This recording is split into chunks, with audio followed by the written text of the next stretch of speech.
As the country awaits the decision on whether strict measures on curbing the spread of coronavirus that have seen schools and churches closed, as well as cessation of movement imposed in 5 counties, will be eased or sustained, a section of the clergy are lobbying for the reopening of churches, promising adherence of Covid-19 directives to the letter. Led by Bishop Joseph Kamau of Tabernacle Church in Narok, the clergy says the church is ready to follow the Ministry of Health guidelines if places of worship are reopened. Kiwa kama kanisa, tunagojea tarehe 6 kuwa kama president akitoa maagizo kwamba makanisa yafunguliwe. Tuko tayari kutii sheria zote ambazo zimewekwa, kunawa mikono. Area of the schools and more also in the area of the churches.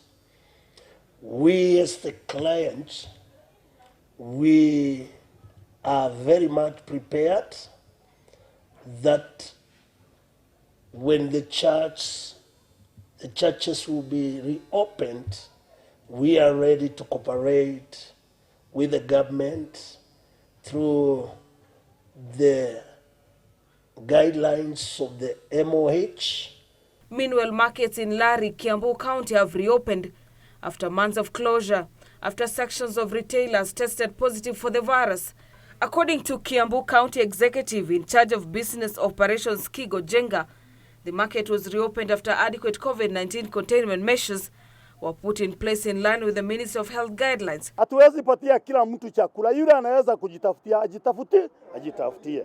Walakini tutii sheria. Selling of merchandise along Nakuru-Nairobi highway, for instance, has been put on hold at the moment, with traders forced to follow the guidelines put in place to avoid possible closure of the market.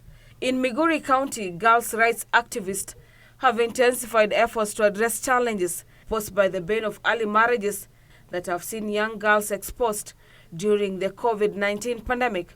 The reason why we have decided to do this is because apparently the pupils are at home, the students are at home due to COVID-19, but apparently that children are at home, they are unable to access to sanitary towels. So we took it upon ourselves as Ark of Hope so that we could reach to the girls at their home steady through the area chiefs.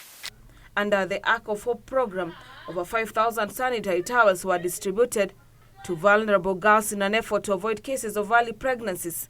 Meanwhile, 400 poor families in Samburu County have benefited from relief food distribution program spearheaded by Kenya Dry Land 2 Education Fund.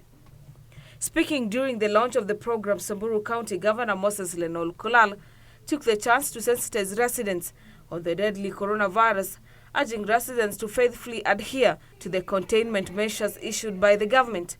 In West Pokot County, Kerio Valley Development Authority distributed food and non-food items to area residents in effort aimed at cautioning them from the adverse effects of the pandemic. KVDA Managing Director Samina Poros, who handed over the donations to area Governor John Lunyangapo, said the donations is meant to supplement the national and county government's effort in containing the spread of the highly contagious corona disease. So hii vitu naitwa sanitizers exactly itatumia kwa hiyo point ndio tuone vile inatumika. Ngine iko Gringate, Kacheliba, Kishaunet. Anybody going to Pokot North must alight hapa Kishaunet. Allow anybody coming from Pokot North, including Uganda, all your problems must be sorted out there. And then again between the West Pokot border and Marquette, Kapside na Kamele huko juu.